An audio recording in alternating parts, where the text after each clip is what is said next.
بسم اللہ الرحمن الرحیم، صفحہ نمبر 247 کا آخری حصہ۔ بات چل رہی تھی وقوف عرفہ کے بعد مزدلفہ کی طرف جانے کے تعلق، ٹھیک ہے نا۔ ومن صلی المغرب فی الطریق، اور جو آدمی مغرب کی نماز پڑھے راستے میں، لم تجزہ عند ابی حنیفہ، کافی نہیں ہے اس کو ابو حنیفہ کے پاس۔ وہ محمد امام محمد یہ کہتے ہیں، مطلب یہ ہے کہ انہیں کہاں جا کے پڑھنا ہے بھائی؟ مزدلفہ جا کے ہی پڑھنا ہے، راستے میں نہیں پڑھنا مغرب۔ ہاں، اگر کر لیے تو بھی، اگر پڑھ لیے تو بھی کافی نہیں ہے، پھر سے پڑھنا پڑتا جا کے۔ وعلیہ اعادتها، اور اس پر اس کا اعادہ ہے جب تک کہ فجر طلوع نہ ہو، یعنی رات میں کبھی بھی پڑھ لینا ہے۔ وقال ابو یوسف، امام یوسف کہتے ہیں اس کو کافی تو ہے، وقد اساء، لیکن اس نے برا کیا ہے۔ وعلى هذا الخلاف اذا صلى بعرفات، اسی اختلاف پر ہے جبکہ مغرب پڑھ لیا عرفات میں، یعنی عرفات میں نہیں پڑھنا ہے، راستے میں بھی نہیں پڑھنا ہے، مزدلفہ پہنچ کے ہی پڑھنا ہے۔ ابو یوسف کی دلیل کیا ہے بھائی؟ ابو یوسف کیا فرماتے ہیں؟ کافی بولتے ہیں۔ ابو یوسف کی دلیل یہ کہ انہ اداها فی وقتها، کہ اس نے اس کو وقت میں ادا کیا ہے، فلا یجب اعادتها، لہذا اس کا اعادہ واجب نہیں، کما بعد طلوع الفجر، جیسا کہ طلوع فجر کے بعد، الا ان التاخير من السنه فيصير مسيئا بتركه، مگر یہ کہ تاخیر سنت میں سے ہے تو وہ جو ہے اس سنت کو چھوڑنے کی وجہ سے برا ہوا ہے، مسیئا برا کرنے والا ہوا۔ تو خلاصہ کیا ہوا؟ تاخیر کر کے مزدلفہ پہنچنے کے بعد ہی مغرب پڑھنا ہے، پھر عشاء پڑھنا ہے۔ ولہما، ان دونوں حضرات کی دلیل کیا ہے؟ جو ضروری ہے کہتے ہیں، ابو یوسف تو مستحب بولتے ہیں، جو ضروری ہے بولتے ہیں ان کی دلال کی ہے، دلیل یہ ہے کہ مارویہ، جو مروی ہے کہ نبی صلی اللہ علیہ وسلم نے اسامہ سے فرمایا مزدلفہ کے طریقے، الصلاۃ امامک، نماز تیرے سامنے ہے، نماز تیرے سامنے، معنی وقت العشاء، ابھی نہیں ہے، نماز تو آگے ہے۔ نبی صلی اللہ علیہ وسلم نے اسامہ سے کیا فرمایا؟ یعنی عشاء کے وقت میں ہے، یعنی اس کا مطلب ہے نماز کا وقت۔ وہذا اشارۃ الی ان التاخیر واجب، یہ اس بات کا اشارہ ہے کہ تاخیر واجب ہے۔ وانما وجب لیمکن الجمع بین الصلاتین بالمزدلفہ، اور وہ تو واجب ہوئی ہے تاکہ ممکن ہو اس کو دو نمازوں کے درمیان جمع کرنا مزدلفہ پہ۔ کہاں پہ جمع کرنا ہے؟ وہ مزدلفہ میں جمع کرنا ہے۔ فکان علیہ الاعادہ، لہذا اس پر اعادہ ضروری ہے، ما لم یطلع الفجر۔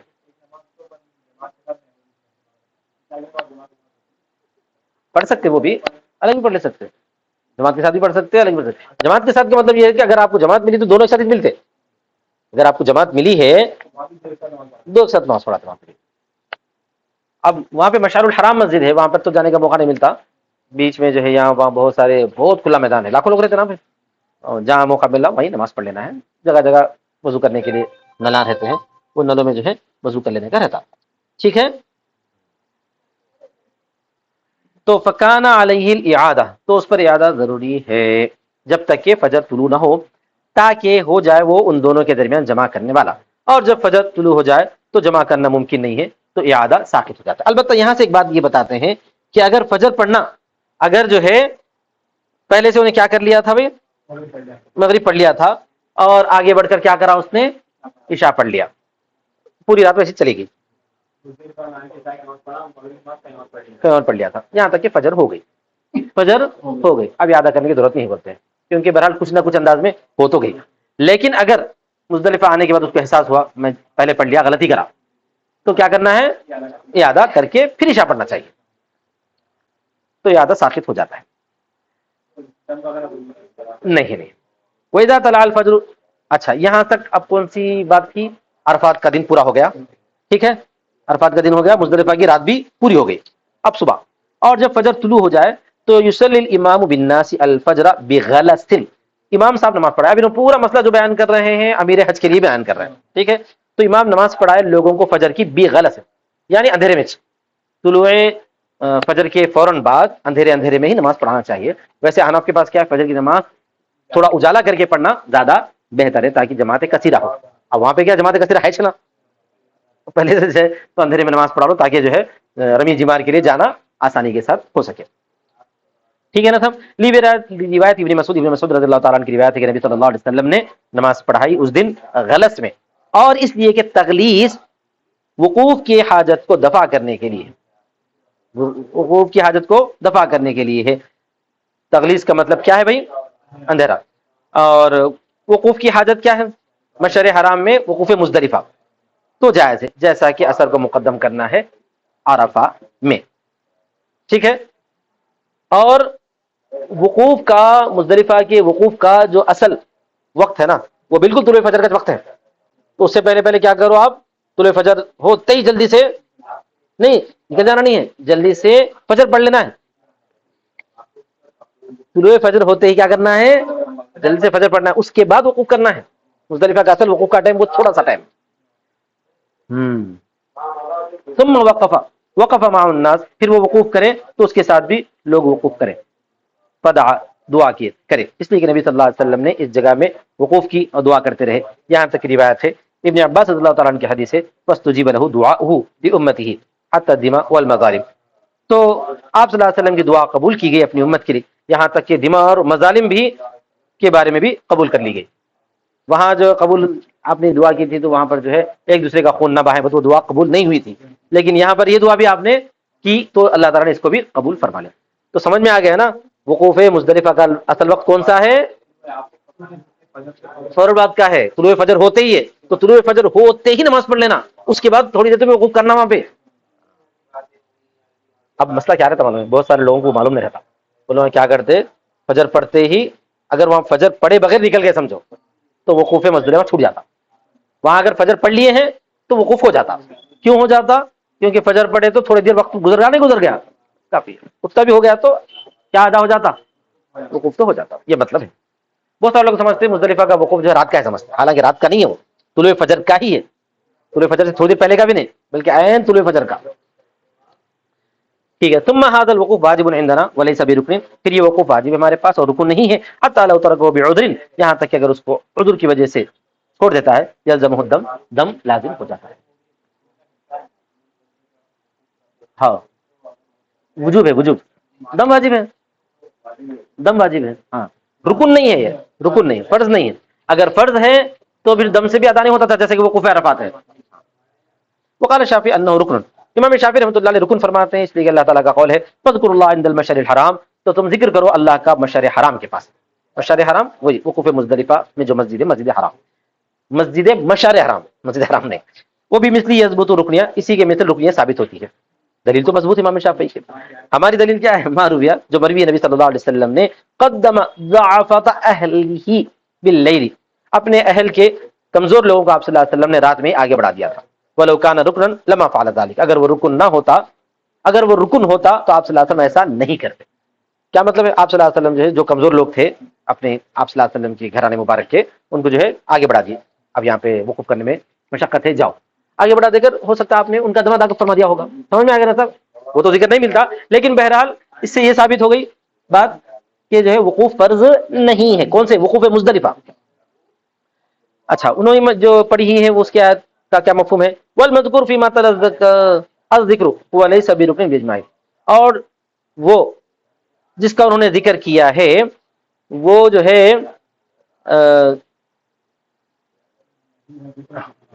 جس کا انہوں نے والمذکور فیما تلا الذکر، اور جس میں انہوں نے ذکر کیا گیا ہے وہاں جس میں انہوں نے تلاوت کی ہے اس میں ذکر کیا گیا ہے ذکر کو. فاذکروا اللہ ہے، کیا ہے وہاں وقوف قرآن مجید کی آیت مبارکہ کیا ہے؟ فاذکروا اللہ عند المشعر الحرام ہے. مشعر حرام کے پاس اللہ کا ذکر کرو. تو ہم کو پوچھیں گے الٹا شافعی کو، ذکر فرض ہے یا وقوف فرض ہے؟ تو انہوں کیا بولتے ہیں؟ وقوف فرض ہے، ذکر فرض نہیں ہے بولتے. تو ہم بولیں گے جب ذکر فرض نہیں بالاجماع تو کیا بات ثابت ہو گئی؟ فرض نہیں ہے، نہ ذکر فرض ہے نہ وقوف فرض ہے، بلکہ وہ کئی کے لیے استحباب کے لیے وہ آیت مبارکہ میں بیان کیا گیا. بولیں گے کیا بولیں گے؟ جو ذکر کیا گیا ہے اس آیت میں جس کو انہوں نے تلاوت کیا، کیا ذکر کیا؟ الذکر، ذکر کیا گیا ہے. کیا بولیں گے؟ ذکر کیا گیا ہے، اور وہ بالاجماع رکن نہیں ہے. ہم نے اس کا وجوب پہچانا کیسا؟ نبی صلی اللہ علیہ وسلم کے قول کی وجہ سے. آپ نے فرمایا من وقف معنا هذا الموقف، جس نے وقوف کیا ہے ہمارے ساتھ اس جگہ میں، وقد كان افاض قبل ذلك، حالانکہ اس سے پہلے وہ لوگ جو ہے گزر چکے تھے عرفات سے. نہیں، آپ صلی اللہ علیہ وسلم اس سے پہلے عرفات سے افاضہ فرما چکے تھے، یعنی آگے بڑھ چکے تھے. فقط تم حجہ، تو اس نے اپنا حج پورا کر لیا. تو علق بھی تمام الحج، آپ صلی اللہ علیہ وسلم نے تمام حج کو معلق فرمایا ہے اسی سے. کس سے؟ عرفات سے. وہذا اصل امارۃ للوجوب، اور یہ چیز جو ہے وجوب کی نشانی ہے، وجوب کی نشانی. غیر انہ اذا ترکہ بعذر، علاوہ اس کی یہ بات ہے کہ جب اس کو چھوڑ دے کسی عذر سے، اس طور پر کہ ہو وہ ضعف یا بیماری، یا جو ہے کانت امراتن امراتن تخاف الزحام، یا کوئی عورت ہو جو بھیڑ سے ڈر رہی ہو، لا شیء علیہ، تو اس پر کوئی چیز نہیں ہے، یعنی یہ کہ بھیڑ بھاڑ سے ڈر کر یا کسی عذر کی وجہ سے، ہاں تو اس وقت میں کوئی جو ہے دم بھی نہیں ہے، کوئی دم بھی نہیں ہے، بغیر عذر کے اگر وقوف عرفات چھوڑ دے، وقوف عرفات نہیں، وقوف مزدلفہ ہاں چھوڑ دے تو اس پر دم ہے۔ یہ سب کہاں سے ثابت ہوا ہے؟ آپ صلی اللہ علیہ وسلم کے اس قول سے ثابت ہوا ہے کہ جس نے عرفات سے افاضہ کر لیا ہے اس کا حج پورا ہو چکا ہے۔ ہاں کمزور تھے ہوں گے، عذر تھا ہوگا تو اب دم کی بھی ضرورت نہیں ہے۔ بعض مرتبہ آج کل ایسا دیکھنے میں آتا ہے کہ حکومت کے جو نگرانی میں حجاج کرام بعض حج کرتے ہیں نا، وہ لوگ رات رات پہنچا دیتے، مزدلفہ سے نکال دیتے، اور جو تھوڑی دیر پہلے تک کا جو وقت ہے اس وقت کی رعایت نہیں کرتے، تو ایسے موقع پر جو ہے ویسے لوگوں کو کیا کرنا چاہیے؟ دم دے دینا چاہیے۔ ہاں عذر کی وجہ سے چلے گئے ہیں تو کوئی حرج کی بات نہیں، ہو گیا نا سب ٹھیک ہے۔ مزدلفہ کلھا موقف الا وادی محصر، مزدلفہ پورے کے پورا موقف ہے مگر وادی محصر، اس وجہ سے جو ہم نے روایت کیا اس سے پہلے، ٹھیک ہے۔ فاذا طلعت الشمس، وہاں پر کب تک رہنا ہے بھائی؟ سورج کی طلوع ہونے تک رہنا ہے، کیونکہ طلوع فجر کا جو وقت ہے وہی اصل وقوف مزدلفہ کا وقت ہے، تو جب سورج طلوع ہو گیا وقوف مزدلفہ بھی مکمل ہو گیا۔ افاض الامام والناس حتى ياتوا منى، تو امام بھی چلے اور لوگ بھی چلے یہاں تک کہ وہ مینا کو آ جائے۔ اور عبدالضعیف امام صاحب مصنف ہدایہ کہتے ہیں یہ کمزور بندہ کہہ رہا ہے کہ اللہ اس کی حفاظت کرے۔ وقع فی نسخ المختصر وهذا غلط، مختصر کے نسخے میں ایسے لکھا ہوا ہے لیکن یہ غلط ہے، لیکن یہ غلط ہے۔ کیا ہے؟ صحیح یہ ہے کہ اذا اسفر، اذا طلع نہیں کہتے بلکہ کیا ہونا چاہیے؟ اسفر، زیادہ جو ہے چاند نہ ہو جائے، ابھی طلوع تک کا بھی پورا انتظار نہ کرے، خوب روشنی ہو گئے تو نکل جانا۔ افاض الامام والناس، امام اور لوگ نکل جائیں، اس لیے کہ نبی صلی اللہ علیہ وسلم نے روانگی اختیار فرمائی طلوع شمس سے پہلے ہی۔ یا تھوڑا سا فرق یہاں پہ بتانا چاہتے ہیں، سورج کی طلوع ہونے تک انتظار کرنے کی ضرورت نہیں، اچھی روشنی کیونکہ اندھیرے میں پڑھا دیا نا، اس کے بعد تھوڑی دیر وقوف کر لیے بس ہے، پھر اس کے بعد کیا کرو، اچھی روشنی ہو گئی تو راستہ دکھ جاتا، چلنا شروع کرو۔ آج کل ایسا ہوتا کہ لوگ اندھیرے میں چلنا شروع کرتے، فجر نہیں پڑھتے نکلتے رہتے، حالانکہ جو فجر پڑھے بغیر نکل جاتے ان کو دم واجب ہے۔ سمجھ میں آ گیا؟ ٹھیک ہے۔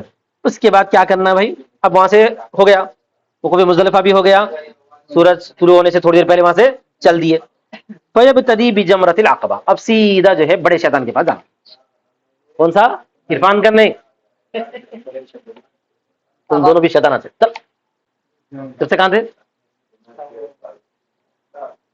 جمرے عقبہ یعنی بڑے شیطان کے پاس، اس کو اردو میں بڑا شیطان بولتے ہیں، جمرے عقبہ بڑا جمرہ۔ تو ابتدا کرے جمرے عقبہ سے، فیرمیھا من بطن الوادی، تو اس کو رمی کرے بطن وادی سے۔ اب یہ بطن وادی سے کرتے کون سے بطن سے کرتے نہیں معلوم، بطن وادی کا ایک حصہ وہاں سے کرنا ہے بولتے ہیں۔ اب آج کل کیا ہے معلوم ہے، حکومت جو آپ کو راستہ دی اسی راستے سے جانا، کر کے آ جانا، میں ادھر سے کروں گا ادھر سے کروں گا بولنے کا نہیں ہے۔ 3-4 جو ہے وہ ہے منزلیں، جو منزل میں آپ کا راستہ ہے وہ اس منزل سے خاموشی سے جاؤ، مار دے کے آ جاؤ۔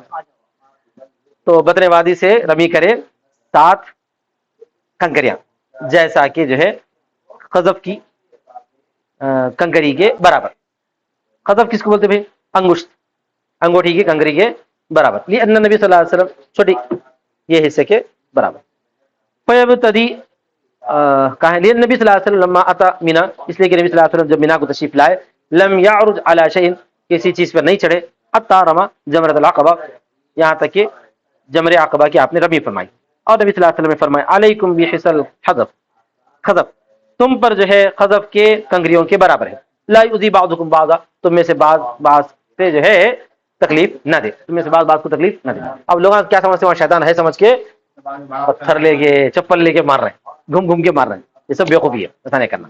ولو رما باکبر منه جاز، اگر اس سے بھی جو ہے بڑے سے رمی کر دیے تو بھی جائز ہے، بحصول رمی کے حاصل ہونے کی وجہ سے، غیر انه لا يرمي بالكبير من الاحجار، علاوہ اس کی یہ بات ہے کہ نہ رمی کرے بڑے بڑے پتھروں سے، تاکہ جو اس سے دوسرے کو تکلیف نہ ہو۔ تم بڑا پتھر لے کے ماریں گے، وہاں غلطی سے دوسرے کو لگ گیا تو اس کا سرور اٹھ جاتا ہے، ایسا نہیں کرنا۔ ولو رما من فوق العقبہ اجزاؤ، اگر عقبہ کے اوپر سے بھی جو ہے رمی کر دیے تب بھی کافی ہے، عقبہ کے اوپر سے مطلب دور جا کے ٹھہر کے دور سے مار دی، اس لیے کہ ما حولها موضع النسک، اس لیے کہ جو بھی اس کے اطراف ہے وہ جو ہے رکن کے نسک یعنی عبادت کی جگہ ہے۔ والافضل ان يكون من بطن الوادی، افضل بطن وادی سے ہے، جیسا کہ ہم نے روایت کیا ہے۔ ويكبر مع كل حصاة، ہر رمی میں، ہر کنکری میں جو ہے تکبیر کہے، بسم اللہ اللہ اکبر. وکذا روا ابن مسعود و ابن عمر، ابن مسعود اور ابن عمر رضی اللہ تعالیٰ یہی روایت کرتے ہیں. ولو سبح مکان تکبیر، اگر جو سبحان اللہ بول کر کوئی مار دیا تو بھی کافی ہے، ذکر کے حاصل ہونے کی وجہ سے. وہ من آداب الرمی، اور یہ میری کے آداب ہے. ولا یقف عندہ، وہاں پر ٹھہرنا نہیں ہے، مار کے نکل جانا ہے قوم فوراً. اس لیے کہ نبی صلی اللہ علیہ وسلم وہاں پر نہیں ٹھہرے ہیں. سمجھ آ گیا نا. ويقطع التلبیہ مع اول الحسن، اب تلبیہ بند کرے، جیسے پہلی رمی مارے تلبیہ بند. سمجھ آ گیا نا، وہاں تک تلبیہ چلتے رہتا. لما روینا، جیسا کہ روایت کی گئی ہے ابن مسعود رضی اللہ تعالیٰ عنہ کی جانب سے کہ، اور روایت کیا جابر نے، نبی صلی اللہ علیہ وسلم نے تلبیہ کو ختم فرمایا پہلی رمی کے وقت میں. رما بها جمر العقبہ، جمر عقبہ کی آپ نے رمی فرمائی. اور وہ پہلے دن جو ہے صرف ایک ہی جمرے کی رمی رہتی ہے، ایک ہی جمرے کی رمی رہتی ہے. اب یہ رمی کب ہوئی دیکھو آپ کو، طلوع شمس کے بعد ہوئی، کیونکہ وہاں سے یہاں تک طلوع شمس ہو جاتا. ثم کیفیت الرمی ان یضع الحصاة على ظهر ابهامه اليمنى. اب یہ کیفیت رمی بیان کر رہے ہیں، یہ مشکل ہے آج کل. یہاں رکھنا کہتے اپنے داہنے ابہام کی پشت پر رکھنا کنکری، ایسا رکھ کے ایسا پھینکنا. اب وہ تقریب جا کے مارے تو ایسا پھینک سکتے، وہ تقریب جا کے موقع نہیں ملتا، جہاں بھی دور سے پھینک کے مارو چلتا، دور سے پھینک کے مارو چلتا. ويستعين بالمسبحہ، مسبحہ سے یعنی ہے کہ شہادت کی انگلی سے، تسبیح کی انگلی بولتے ہیں، شہادت کی انگلی سے کیا کرے، وہ لے، مدد لے. اور مقدار رمی یہ ہے کہ دو رمیوں کے درمیان، اور وہ مقدار ان یکون بین رمی و بین موضع السقوط 5 اذرع، دو رمیوں کے درمیان اور ساقط رکھنے کے درمیان 5 ذراعوں کی جگہ ہو، تھوڑا فاصلہ کر کے مارے.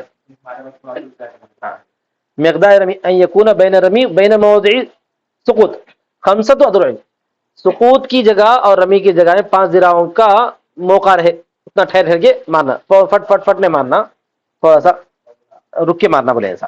اسی طرح حسن نے روایت کیا ابو حنیفہ سے، لأن ما دون ذلك يكون طرحا، اس لیے کہ جو اس سے کم ہوگا وہ پھینکنا ہوگا، یعنی تھوڑا 5 ذراع کا فاصلہ رکھ کے مارو بول رہے ہیں. ہاں، اپنے درمیان اور رمی کے درمیان 5 ذراع کا فاصلہ رکھ کے مارو. ہاں، اس سے ذرا بڑھ کے سے رہتا، ورنہ اس سے بھی قریب جا کے مارے تو مارنا نہیں ہوتا، خالی پھینکنا ہوتا. اچھا، اب مارنا بھی تو وہاں پہ کسی جگہ کو لگنا بھی کوئی ضروری نہیں ہے، وہ دائرے میں گر گیا تو بھی کافی ہے، دائرے میں گر گیا تو بھی. ولو طرحها، لیکن اگر کوئی پھینک بھی دیا تب بھی کافی ہے. رمی نے کہا مار نہیں سکا، خالی پھینکا ایسا ہلکا تھا تو بھی کافی. ولو طرحها طرحا اجزاء، اور اگر پھینک دیا اس کو پھینکنا تو بھی کافی. لانه رمى الى قدمه، اس لیے کہ وہ بھی جو ہے اس کے پیروں پر مار لیا. الا انه مسيء، مگر یہ کہ برا ہے، لمخالفت سنتی، سنت کی مخالفت کی وجہ سے. وضع وضعا لم يجزه، اور اگر اس کو لے جا کے رکھ دے وہاں پتھر تو وہ کافی نہیں ہے، یا تو مارو یا تو پھینکو، جا کے رکھو نہیں. سمجھ میں آ گیا؟ کافی نہیں، اس لیے کہ وہ رمی نہیں ہے. ولو رماها ووقعت قریبا من الجمرة يكفي، اور اگر اس کو مارا تو وہ جمرہ کے قریب گر گئی، کنکر جا کے کہاں گرا، جمرہ پہ نہیں لگا، قریب گر گیا، دائرے میں گر گیا، باہر بھی گر گیا، چلتا. دائرہ بہت بڑا ہے بنا ہوا، کہیں بھی گر گیا تو چلتا. من الجمرة یکفی، کافی، اس لیے کہ اتنی مقدار ان چیزوں میں سے ہے جس سے بچنا ممکن نہیں ہے. اور خاص طور پر اتنی بھیڑ بھاڑ میں کہاں گری وہ دیکھنا ہی نہیں ہے، مار دی ہو گیا، اپنے کو دکھتے بھی نہیں، اپنی کنکری کہاں جا کے لگی اپنے کو دکھتا بھی نہیں. ایک ساتھ جو ہے 600 800 کنکریاں پڑتے رہتے، اپنی کنکری کو پہچانتے اپن. حد سے زیادہ قریب گیا تو جو ہے دوسروں کی کنکری آگے اپنے کو پڑتے اس بات سے. بولو ہو گیا. اچھا صاحب، ولو وقعت بعیدا منها لا یجزی، اگر بہت دور ڈال رہے ہیں آپ تو کافی نہیں ہے، یعنی جمرہ وہاں کہاں گئی ہے، آپ کدھر کی پھینک دیے ادھر دور تو کافی نہیں. ہاں، اس واسطے وہ دائرہ بنا دیا، دائرے میں گر جاؤ، گر تو کافی ہو. لأنه لم یعرف قربتا، اس لیے کہ وہ یعرف قربتا، اس لیے کہ اس کو جو ہے عبادت نہیں سمجھا جائے گا، الا فی مکان مخصوص، مگر ایک مخصوص مکان. یہ تصور ہرگز نہیں کہ وہاں شیطان بیٹھا ہوا ہے، بلکہ علامتی عمل ہے یہ کہ جو ہے وہاں شیطان کو کنکری ماری گئی تھی، تو اسی علامت کو ہم اختیار کرتے ہیں، اور وہ علامت کیا عبادت ہے. ولو رما بسبع حصیات جملۃ فهذه واحدہ، اور اگر جو ہے 7 کنکریاں ایک ساتھ پھینک کے مار دیا تو کتنی رمی شمار ہوتی ہے، ایک ہی کنکری شمار ہوتی ہے، کیونکہ 7 بار کرنا ہے. فهذه واحدہ لأن المنصوص علیہ تفرق الافعال، اس لیے کہ منصوص علیہ جو ہے افعال کا فرق ہونا ہے، الگ الگ الگ الگ 7 مرتبہ افعال کرنا ہے. ويأخذ الحصى، اور کنکری کو لے جس جگہ سے چاہے، جس جگہ سے چاہے، کہیں سے بھی لے سکتا کنکری، الا من عند الجمرہ، مگر ایک جمرہ کے پاس ہے، وہاں کے نہیں اٹھانا کیونکہ وہ عبادت کر لیے گئے ہیں، فإن ذلك یکرہ، وہ مکروہ ہے، لأن ما عند من الحصى مردود، اس لیے کہ جہاں وہاں پر کنکریاں ہے وہ مردود ہے، مردود کا مطلب ہے کہ ان سے عبادت ادا کی جا چکی ہے، ہاکذا جاء فی الاثر، اسی طرح اثر میں آیا ہے حدیث میں، فیتشاءم به، لہذا اس سے جو ہے